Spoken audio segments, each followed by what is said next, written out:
নমস্কার বন্ধুরা, Bhadreswar study centre চ্যানেলে তোমাদের স্বাগতম। ব্যাংকে নিয়োগ 2024 তোমাদের যে পদে নিয়োগ করা হচ্ছে সেটি গ্রুপ ডি পদে নিয়োগ করা হচ্ছে। এখানে তোমাদের বেতন 28,145 টাকা মতো তোমরা মাসিক বেতন তোমরা পেয়ে যাবে। এখানে তোমাদের সম্পূর্ণ কিন্তু স্থায়ী পদে নিয়োগ করা হচ্ছে। এটি কিন্তু কোনো কন্ট্রাকচুয়াল কিন্তু চাকরি নয়, শুধুমাত্র মাধ্যমিক পাস যোগ্যতা থাকলেই কিন্তু আবেদন করতে পারবে। কোনো রকম কিন্তু অভিজ্ঞতার প্রয়োজন নেই। তো এখানে আবেদন করতে গেলে অবশ্যই কিন্তু তোমাদের দ্রুত আবেদন কিন্তু কমপ্লিট করতে হবে। তার আগে ভিডিওটাকে কমপ্লিট দেখো।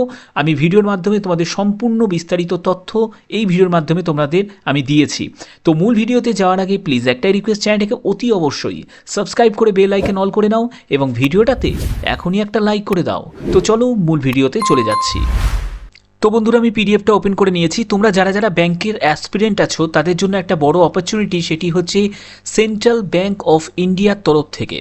এখানে সেন্ট্রাল ব্যাংক অফ ইন্ডিয়ার তরফ থেকে সম্পূর্ণ পার্মানেন্ট পোস্টে তোমাদের নিয়োগ বিজ্ঞপ্তি প্রকাশিত হয়েছে, পার্মানেন্ট পোস্টে। ঠিক আছে, তো এখানে তোমাদের রিক্রুটমেন্ট নোটিফিকেশান 2024-25 এখানে যে পদে নিয়োগ করা হয়েছে সেটি সাফাই কর্মচারী কাম সাবস্টাফ ওর সাবস্টাফ। এই পদে তোমাদের 2024-25 তোমাদের রিক্রুটমেন্ট চলছে। এখানে তোমাদের কি যোগ্যতা প্রয়োজন সব কিছু ডিটেলসে আমি বলবো। তো এখানে তোমরা দেখতে পাচ্ছ যে পরবর্তী জায়গায় দেওয়া আছে যে ক্লিক হেয়ার অ্যাপ্লাই রিক্রুটমেন্ট সাফাই কর্মচারী কাম সাবস্টাফ। এখানে তোমাদের যে লিঙ্ক দেখতে পাচ্ছ, এর লিঙ্ক আমি ডিসক্রিপশানে দিয়ে দেবো, তোমরা সেখান থেকেও কিন্তু ডাইরেক্ট ভিজিট করতে পারবে। ঠিক আছে, তো এখানে তোমরা বেতন কত টাকা পাবে সেটি একবার দেখে নাও। এখানে তোমরা বেতন পাবে, বেতন কিন্তু যথেষ্ট পরিমাণে ভালো বেতন আছে। এখানে তোমাদের সাবঅর্ডিনেট স্টাফ ক্যাডারে তোমাদের বেতন থাকবে 14,500 টাকা থেকে 28,145 টাকা। এখানে দেখতে পাচ্ছ যে এগুলো ইনক্রিমেন্ট হয়ে 28,145 টাকা মতো তোমরা কিন্তু মাসিক বেতন পেয়ে যাবে। এছাড়া তোমাদের DA, HRA, CCA, special allowance, তারপর হচ্ছে transport allowance, special pay, leave fare concession, leave encashment, তো এইসব কিন্তু বিভিন্ন কিন্তু সুযোগ সুবিধাও কিন্তু তোমাদের থাকছে। ঠিক আছে, এখানে তোমাদের এজ লিমিট কি থাকবে দেখো। যারা ফ্রেশার ক্যান্ডিডেট, মানে তোমরা যাদের অভিজ্ঞতা কোনো কিছু নেই, তো এখানে তোমাদের আরেকটি কথা তোমাদের বলে রাখি, যারা ফ্রেশার ক্যান্ডিডেট তারাও যেমন আবেদন করতে পারবে। যারা নন ফ্রেশার যারা ক্যান্ডিডেট তারাও কিন্তু আবেদন করতে পারবে। ফ্রেশার ক্যান্ডিডেট যাদের অভিজ্ঞতা নেই তাদের ক্ষেত্রে এজ লিমিট যেটি আছে 18 থেকে 26 বছরের মধ্যে বয়স হতে হবে। 31/3/2023 হিসাবে তোমাদের কিন্তু এজ ক্যালকুলেট করতে হবে। এখানে যারা জেনারেল ক্যান্ডিডেট আছে এবং যারা এসসি এসটি ক্যান্ডিডেট আছে, আমি এসসি এসটি ক্যান্ডিডেটদের ক্ষেত্রে বলছি, তাদের ক্ষেত্রে কিন্তু 5 বছর রিল্যাক্সেশন আছে। অর্থাৎ তাদের ক্ষেত্রে বয়স হচ্ছে 18 থেকে 31 বছরের মধ্যে তোমার যদি বয়স হয় আবেদন করতে পারবে। আর যারা ওবিসি ক্যান্ডিডেট আছো তাদের ক্ষেত্রে বয়স হচ্ছে 18 থেকে 29 বছরের মধ্যে বয়স হলে আবেদন করতে পারবে। এবং আরেকটি কথা বলে রাখি, যারা ফিজিক্যাল হ্যান্ডিক্যাপ যেসব ক্যান্ডিডেটরা আছে তারাও কিন্তু এই সব পদের জন্য আবেদন করতে পারবে। ঠিক আছে,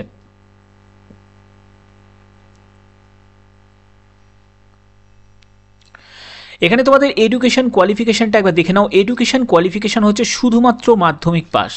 যে কোনো পার্সেন্টেজ অফ মার্কস নিয়ে জাস্ট তোমরা পাস মার্ক হলেই, অর্থাৎ তোমরা পাস করলেই কিন্তু আবেদন করতে পারবে। ঠিক আছে, এখানে কিন্তু আর কোনো এক্সট্রা কোয়ালিফিকেশানের কোনো প্রয়োজন নেই, শুধুমাত্র মাধ্যমিক পাস যোগ্যতা থাকলেই আবেদন করতে পারবে। তোমাদের অনেকেরই প্রশ্ন থাকতে পারে যে স্যার কম্পিউটার সার্টিফিকেট বা হ্যানা ত্যানা এইসব অন্য কোনো কিছু কি এক্সট্রা কোয়ালিফিকেশানে কি প্রয়োজন আছে? দেখো, এখানে কোনো extra qualification as per notification কিছুই কিন্তু প্রয়োজন নেই, শুধুমাত্র মাধ্যমিক পাস যোগ্যতা থাকলেই আবেদন করা যাবে। ঠিক আছে, আচ্ছা, তোমাদের এখানে সিলেকশন প্রসিডিওরে কি থাকবে? সিলেকশন প্রসিডিওরের ক্ষেত্রে সম্পূর্ণ কিন্তু তোমাদের যে অনলাইন এক্সামিনেশনটা হবে সেটি কিন্তু কন্ডাক্ট করবে আইবিপিএস। ঠিক আছে, তারপরে তোমাদের লোকাল ল্যাঙ্গুয়েজ টেস্ট হবে বাই ব্যাংক, সেটি ব্যাংকের মাধ্যমে হবে। তো এখানে কি কি থাকছে দেখো, সিলেবাসের ক্ষেত্রে যে অনলাইন এক্সামিনেশনটা হবে সেখানে ইংলিশ ল্যাঙ্গুয়েজ নলেজের ওপর তোমাদের ইংলিশ মিডিয়ামের এক্সাম হবে, সেখানে 10 মার্কস থাকছে। তারপরে জেনারেল অ্যাওয়ারনেস, সেখানে 20 মার্কস থাকছে। এলিমেন্টারি অ্যারিথমেটিকের ওপর তোমাদের 20 মার্কস থাকছে। তারপরে হচ্ছে সাইকোমেট্রিক টেস্ট অর্থাৎ রিজনিং যেটি থাকবে সেটি 20 মার্কসের থাকবে। টোটাল 70 নম্বরে তোমাদের কিন্তু পরীক্ষা হবে, যার জন্য তোমরা সময় পাবে 90 মিনিট, যথেষ্ট কিন্তু সময় থাকছে, 1.5 ঘন্টা মতো তোমরা সময় কিন্তু পাচ্ছ।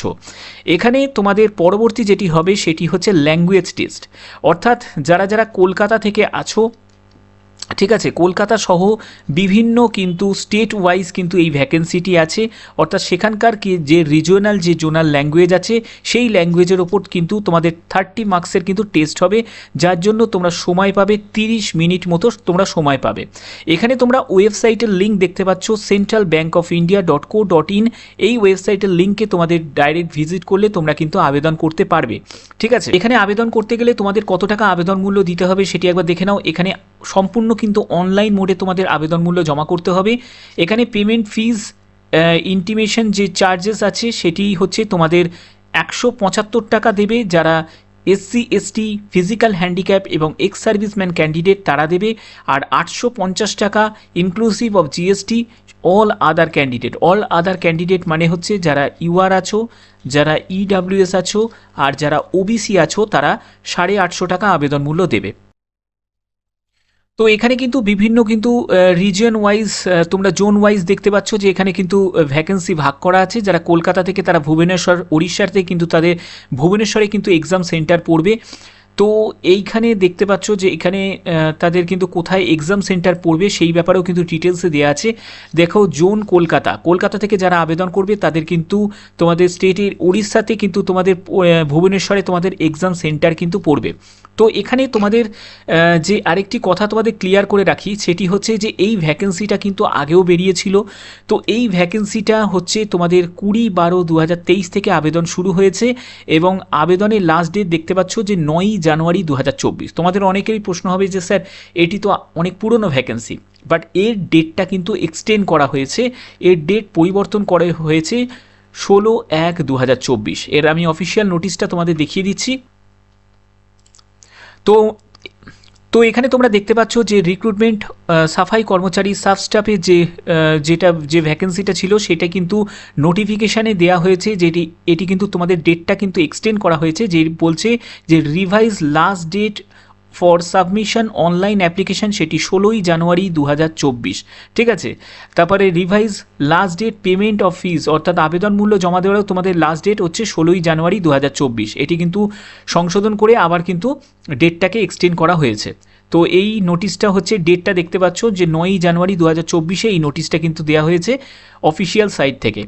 তো যারা যারা এখনও কিন্তু আবেদন কমপ্লিট করোনি তারা কিন্তু এখনই কিন্তু আবেদন করে দিতে পারো, কারণ এখনও কিন্তু এর সময়সীমা এখনও আছে, তোমরা চাইলে কিন্তু এখানে আবেদন করতে পারো। তো যারা যারা এখনও পর্যন্ত আবেদন করে উঠতে পারোনি তাদের উদ্দেশ্যেই কিন্তু আমি ভিডিও করে এটা জানিয়ে দিলাম যে তোমরা কিন্তু এখনও কিন্তু তোমাদের 5 দিন মতো তোমাদের সময় আছে, আজকের দিনটা ধরলে 6 দিন মতো কিন্তু সময় আছে। তো তোমরা কিন্তু তাড়াতাড়ি কিন্তু আবেদন কমপ্লিট করে দিও। তো আশা করি তোমাদের ভিডিওটা ভালো লেগেছে। যদি ভিডিওটা ভালো লেগে থাকে অবশ্যই ভিডিওটাতে লাইক করবে, চ্যানেলটাকে সাবস্ক্রাইব করে বেল আইকন অল করে রাখবে। তো আজকের মতো এইটুকুই, টাটা।